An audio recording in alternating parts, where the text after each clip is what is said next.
Guys, I was having a lot of confusion about where to exclude GST, VAT, exempt supply, and where to include in case of computation of value of supply.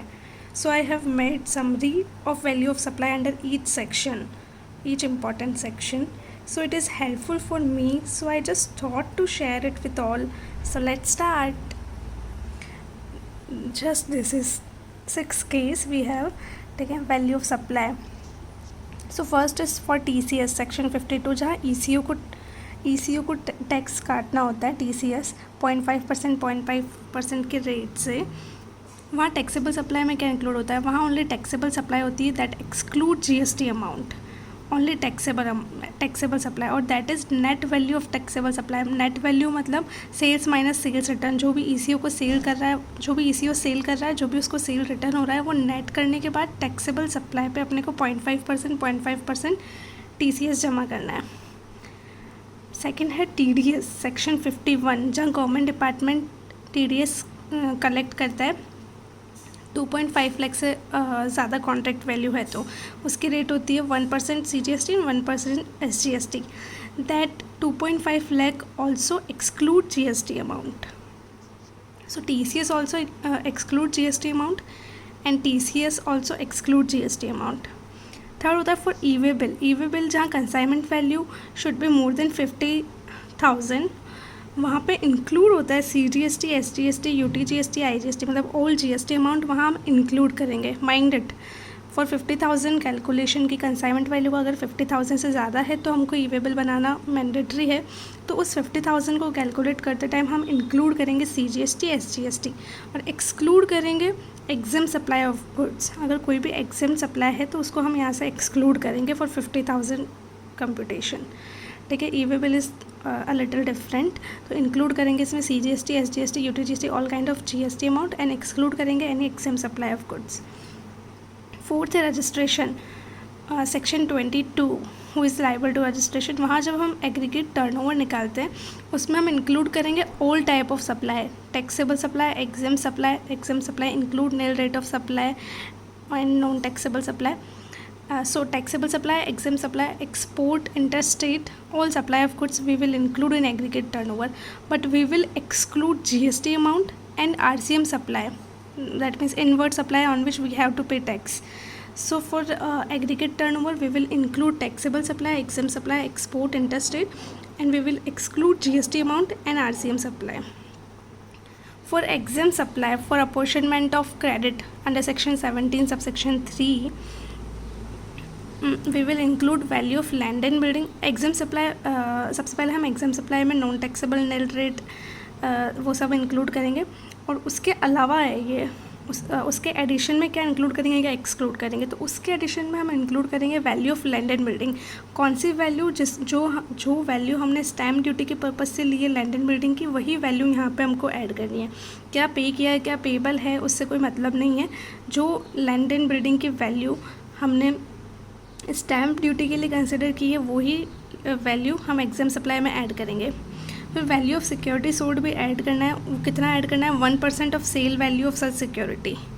And third चीज़ और हम add करेंगे supply on which RCM is applicable.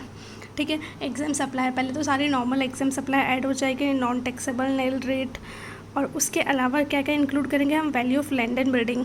कौन सी value? जो हमने stamp duty पे करने के लिए ली है वो वैल्यू। सेकेंड आ जाएगा security sold, that is 1% of the sale value of such security and supply on which RCM is applicable. ये तीन चीज़ें हम इंक्लूड करेंगे for exam supply of for calculation of apportionment of credit. और क्या exclude करेंगे एग्जाम सप्लाई में से? एक्सक्लूड करेंगे value of service by way of accepting deposits, loans, advances as interest और डिस्काउंट। इंटरेस्ट और डिस्काउंट जो भी अपने को मिला है ऑन डिपॉजिट्स, लोन्स, उसको हम एक्सक्लूड करेंगे, पर ये एप्लीकेबल नहीं है किसके लिए? बैंक एंड NBFC के लिए।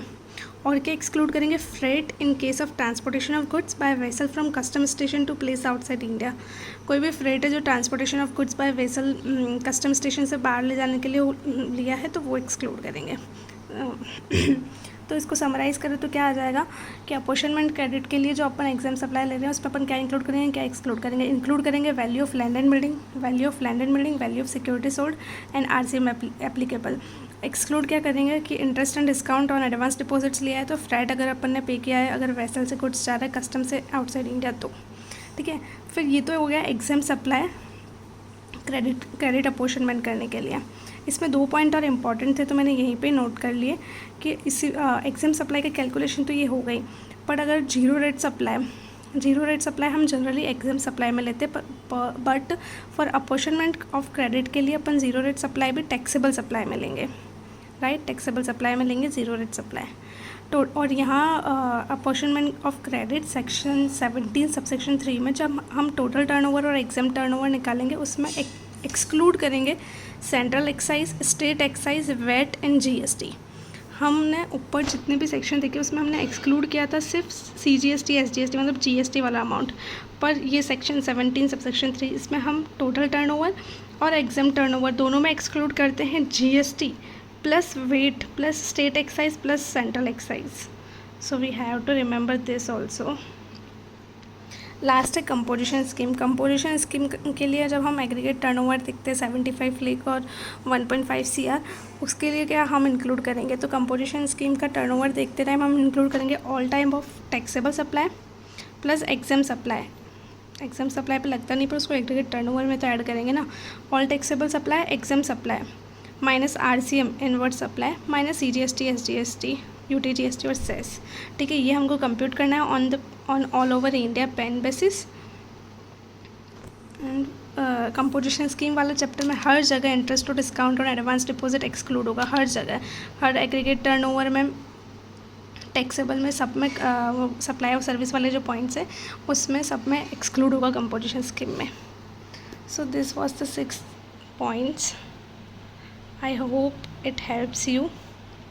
So thank you. If you want this page, let me know in the comment section. Thank you for watching.